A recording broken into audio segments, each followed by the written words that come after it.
Today, we're going to unbox and take a look at Fire and Stone, Siege of Vienna, 1683. This is by Robert Dulesky. I've covered a couple of his games. He's done a few solitaire games for Hollandspiel. But this is a boxed board game that covers, in my opinion, a very interesting battle. I got caught up in sieges, about 10, 15 years ago. I got caught in a siege. No, they kind of sparked my interest, and I started reading up on them and read some books about, the 50, or I think it was the 100 or the 50 greatest sieges and stuff like that. And the Siege of Vienna was a very interesting one. It was like, you had counter sappers and a very, the development of, that we're at a point in warfare history where, gunpowder was, not as effective as it would be in the in the near subsequent years, but it was still becoming more and more effective and being used for different ways.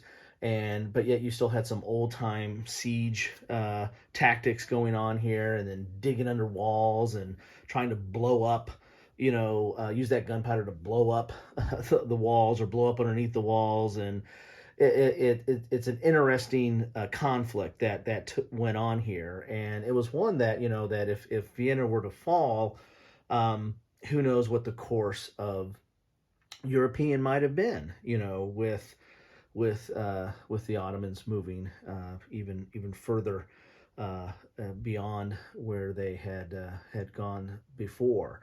So this is a very interesting conflict, and this is a very different game. Some people might not even say this is really a true war game.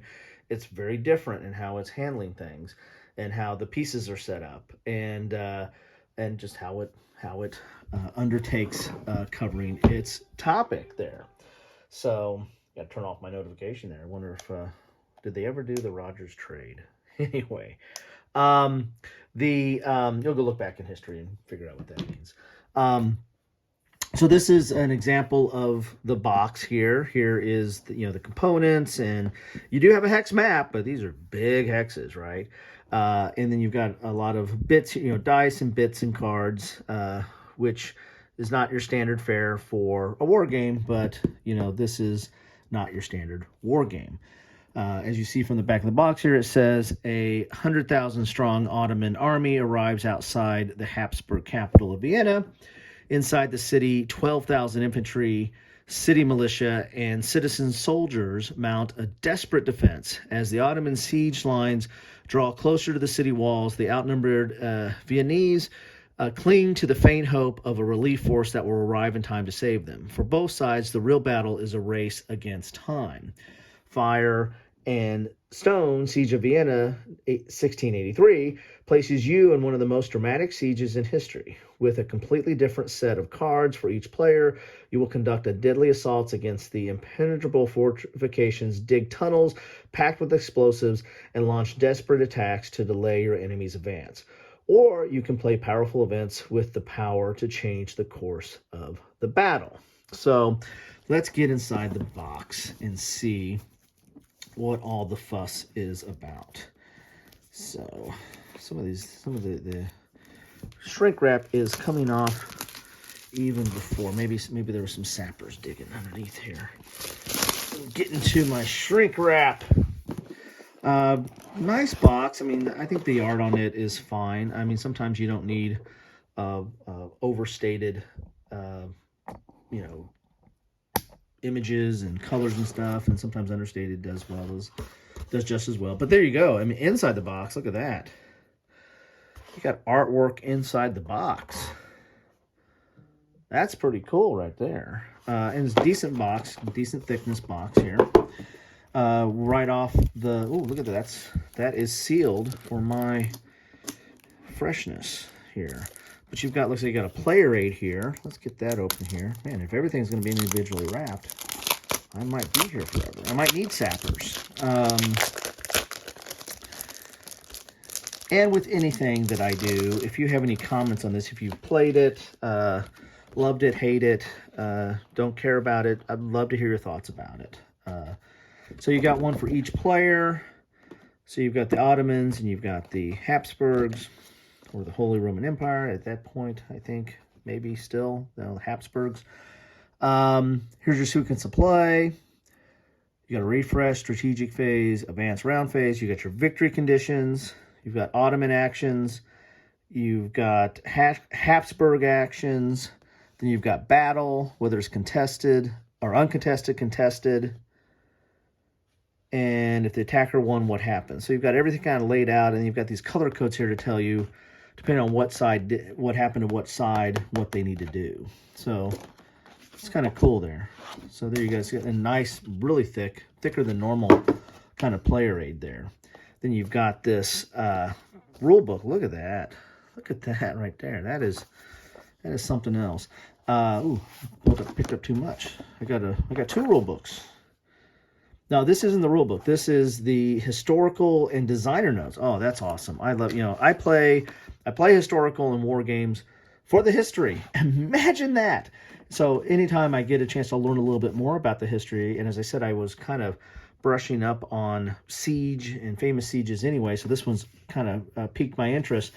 I love reading more about this. So this should be very interesting. It looks like it's going kind of chronological in some regards here, month by month. So you've got a whole kind of little like 6 or 7 pages of the story of it. You've got a glossary here that is about the, that's a glossary for the article itself. Excuse me. And then you got designer notes here, and then the many thanks here. So that's cool. So that's nice. Nice little history book there. Definitely we'll read that. Then you got your rule book here, which has that same, player aid, or at least part of it on the back here, which is good. Not a wasted space. So you've got yet another player aid there that you can refer to. Oh, I always do my back first, right? 15 pages, but that's with an example of play. Full color example of play, by the way, or mind you. History, object of the game, components. There's a learn to play. There's a QR code to learn to play. So there you go. Did it give you enough time?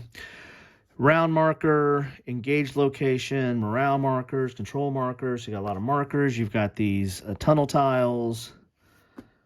You've got cards, troop cards, tactic cards, strategy cards for both sides. So you got an asymmetrical setup there for the card play.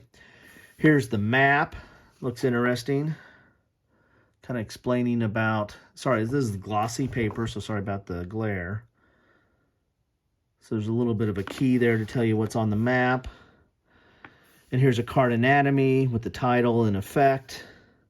Title and effect. And you got a little bit of history here on the cards as well, like that. Then you got the troop cards have a battle value and a troop type. Then you got your setup. Very clear, very big. Nice little setup there. The game is ready to begin, so there you have it right there. I feel this is crying to get out of the box. So you got some important game concepts here, talking about hexes and control and troops and tunnels. This game could have been called Troops and Tunnels for all that, for that, and be accurate, right? Here, tunnels are very big in this game. Then you've got victory conditions, playing the game. So here's your actual rules. This is kind of all background and context, right? So that starts on page 9. And this looks a lot like that player aid. So I would imagine after you've read through these rules, you could probably play the game off those player aids and have most of what you need to do here. You've got a battle here. And again, this is covering some of the same stuff. Uncontested, contested. And that's a sign of a good game, that if you can, go through the rules and then play the rest of the game without a lot of reference back to the rules and play it off a player aid. That's, in my opinion, that's a good game because you're not just you're stuck with your nose in the rules all the time, and you're actually getting to the action. So we're on page 13 now. So from 9 to 13 is your rules, and then you've got your example, 2 pages of example of play. So there you have that. Now we get to some of the counters. Look, these are big, nice, thick counters. And the name of this company, what is the name of this company? I think it's Capstone Games, maybe? Yes. Capstone Games. I don't know if I have anything else by them or don't know much about them, but this is a nice production of it, or a nice production value. Got some blanks over here, or spares. But those are nice, thick, and, you know, easy to punch out, I would imagine, counters. Very colorful. We got the map here. Map feels good. I like the like that. We'll take a look at that here in a second. You got a lot of wood here. A lot of wood bits there. It looks like you got some artillery, and this might be marking where the forces are, where the trenches are, or where the tunnels are. And then you got these all kinds of wood there. A lot of wood bits, and some of these are marked as well. You can see there. That's cool. Dice. You got red and yellow. I'm assuming they're matching the 2 sides. The red for Ottomans and yellow for Habsburg. Good bag of dice there. We'll get to the cards. Got some 2 different sizes of cards. We've got some baggies. Gotta have baggies. You have some bags. You know, some nice little cloth bags. I wonder what we pull out of that. I wonder what that goes in there. Anyway, some cloth bags. Yellow and red, of course. Yellow and red, of course. Anyway. And then you've got some art inside the box. I don't know if there's anything under here. Let's take a peek. Nope. Sometimes I find something cool in there. Nope. Okay. So let's get to these cards here. And these cards are, that's cool. They have a little, just like the way the player aids were sealed, there's a little sticky lip there. And these are a little bit longer cards. It's kind of interesting. Not tarot size, but, you know, thin, long, thin cards. And I imagine these are the troop cards in the game, because you have your battle value and you've got your troop notation there. These are elite, infantry. It's pretty cool. The art is city militia. I mean, the art is kind of cool. I mean, I got, to me, it's evoking this this period. And here are the Ottomans. And there's more of the Ottomans because there was a lot more of them in the battle. It's kind of cool. Very nice. Very nice. I like that. And then we got these cards here. These don't have a lip. So, but they do have, they're easy to pull out here though. And let's get into these. These are your, kind of your, I think the heart of the game, kind of the action cards here. So we got some of these. Those look like they're, you have both, what is it, a strategic and tactical for the Ottomans, and then strategic and tactical for the Habsburgs. So let's see which is which here. Put these down here. So you've got a little bit what the event is, and then you've got a little bit of history here. So very nice. I mean, I kind of like the art. It's not overly, I mean, although the game is very bright with this yellow and red, but the cards are kind of understated, a little bit muted colors that might feel a little bit more like that time period. It's interesting. You guys a little bit of history on here. Cool. I like this. This is interesting. This is a 2-player game if you haven't figured that out. And then you got these. A lot more of these. These must be like the tactical maybe. And this might be the heart of the game, playing these tactical cards for the different events and effects. Some of these are a response, so you might hold on to these and play those as a response. Very cool. Oop, flipping over some guys here. I got them on the wrong side. Let's look at I think these are the strategic Ottoman. They even have the different kind of sword on there. That's cool. Liking that a lot. And then we've got the tactical cards here. Again, the event and then the history on there. And you got some response cards as well. So the red, I guess you play on your turn, and response you play on their turn maybe, or in response to what their actions are.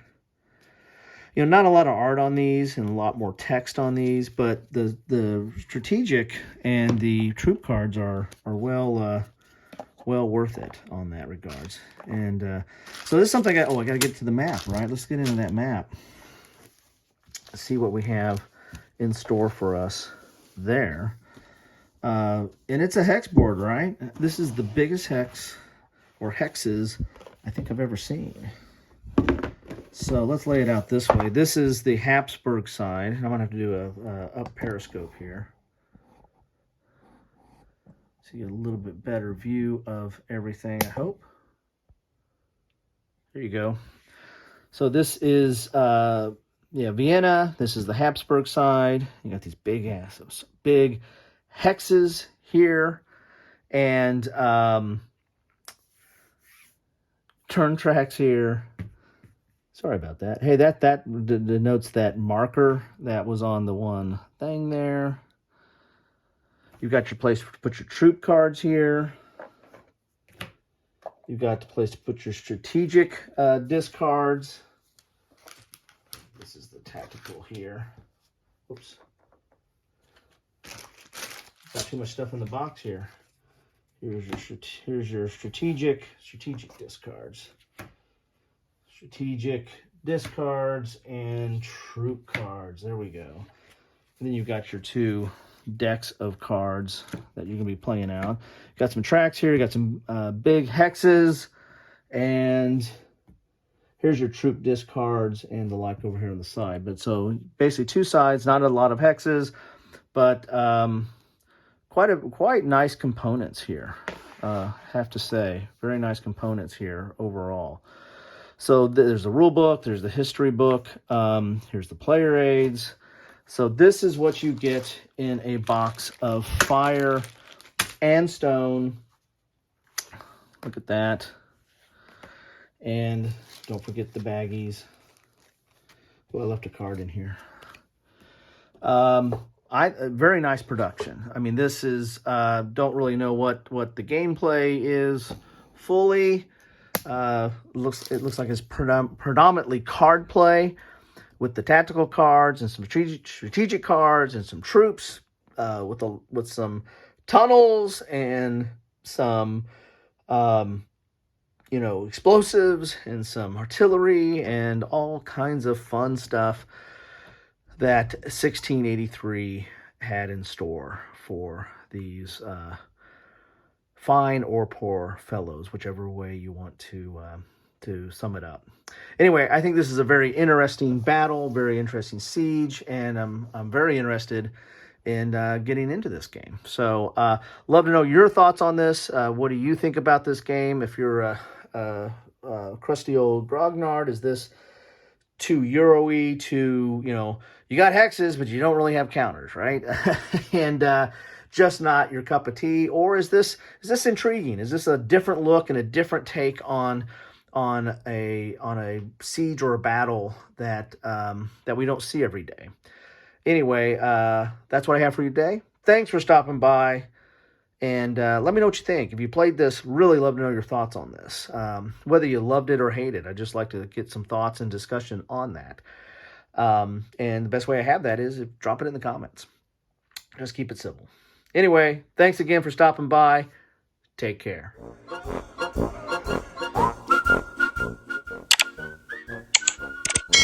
Thanks for watching.